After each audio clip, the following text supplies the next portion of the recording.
আমি অসমীয়া যুৱ মঞ্চই এটা দাবী জনাইছো যে মাননীয় মুখ্যমন্ত্ৰী মহোদয়ক যে আমাৰ অসমৰ হিয়াৰ আমঠু সকলোৰে হিয়াৰ আমঠু জুবিন গাৰ্গ ডাঙৰীয়াৰ আচলতে মৃত্যু হোৱা নাই। এয়া এক পৰিকল্পিত হত্যাকাণ্ড। সেয়েহে আমি অসমীয়া যুৱ মঞ্চই জুবিন গাৰ্গৰ মৃত্যুৰ এটা আমাক CBI তদন্ত লাগে। CID তদন্ত ঘোষণা কৰিলে নহ'ব মাননীয় মুখ্যমন্ত্ৰী মহোদয়, CBI তদন্ত দিবই লাগিব, যিহেতু জুবিন গাৰ্গ অসমৰ এক সম্পদ। আজি অসমৰ পৰা এটা ডাঙৰ সম্পদ হেৰাই গ'ল। আজি আপোনাৰ যুৱ প্ৰজন্ম, আজি সৰু বাচ্চা পৰা ধৰি আজি বৃদ্ধলৈকে জুবিন গাৰ্গৰ মৃত্যুৰ পৰা আজিলৈকে ৰাতি শুব পৰা নাই। কিমান কষ্টত জীয়াই থাকিব লগা হৈছে, ৰাতি টোপনি নোহোৱা হৈ গৈছে। কিন্তু মাননীয় মুখ্যমন্ত্ৰী ডাঙৰীয়াই যেনেদৰে পদক্ষেপ ল'ব লাগিছিলে তেনেদৰে পদক্ষেপ লোৱা কিন্তু আমি দেখা নাই। সেয়ে মাননীয় মুখ্যমন্ত্ৰী ডাঙৰীয়া যে অসমীয়া যুৱ মঞ্চৰ লগতে অসমৰ সকলো ৰাইজে আমি বিচাৰিছো যে আপোনাৰ জুবিন গাৰ্গৰ মৃত্যুৰ এটা CBI তদন্ত লাগে আৰু লাগিবই।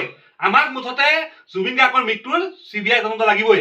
আৰু এইজন যে ফেষ্টিভেল মহন্ত শ্যামকান্তু মহন্ত আৰু মেনেজাৰ সিদ্ধাৰ্থ শৰ্মা, তেওঁলোকক এতিয়ালৈকে কিয় গ্ৰেপ্তাৰ কৰা নাই? অসম আৰক্ষীয়ে তেওঁলোকক কিয় গ্ৰেপ্তাৰ কৰা নাই?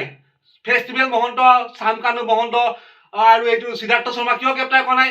যিসকল জুবিন গাৰ্গৰ লগত ছিংগাপুৰৰ ইয়ৰ্টত আছিলে তেওঁলোকক অতি শীঘ্ৰে অসম আৰক্ষীয়ে গ্ৰেপ্তাৰ কৰক।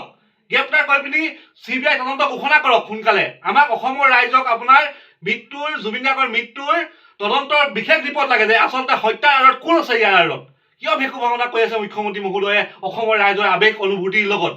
আৰু এটা কথা যে আমি বিচাৰিছো, অসমৰ ৰাইজ তথা অসমীয়া যুৱ মঞ্চই বিচাৰিছে যে জুবিন গাৰ্গৰ অসমৰ জ্যেষ্ঠ বিশেষজ্ঞ ডক্টৰৰ দ্বাৰা জুবিন গাৰ্গ ডাঙৰীয়াৰ আৰু পষ্টমৰ্টম হোৱাটো বিচাৰিছো আমি।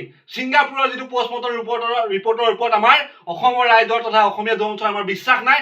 সেয়েহে আমি মাননীয় মুখ্যমন্ত্ৰী মহোদয় এটা অনুৰোধ যে হাতত সময় বহুত কম আছে, মাননীয় মুখ্যমন্ত্ৰী মহোদয় জুবিন গাৰ্গ ডাঙৰীয়াৰ অসমৰ এটা জ্যেষ্ঠ বিশেষজ্ঞ চিকিৎসকৰ দ্বাৰা পষ্টমৰ্টম ৰিপৰ্ট কৰক আৰু এই ফেষ্টিভেল মহন্ত তথা শ্যামকান্তু মহন্ত আৰু সিদ্ধাৰ্থ শৰ্মাক গ্ৰেপ্তাৰ কৰক আৰু CBI তদন্ত দি পিনি অতি সোনকালে যিসকল লোক জুবিন গাৰ্গ ডাঙৰীয়াৰ মৃত্যুৰ লগত জড়িত তেওঁসকলক কঠোৰ শাস্তি দিয়াৰ ব্যৱস্থা কৰক।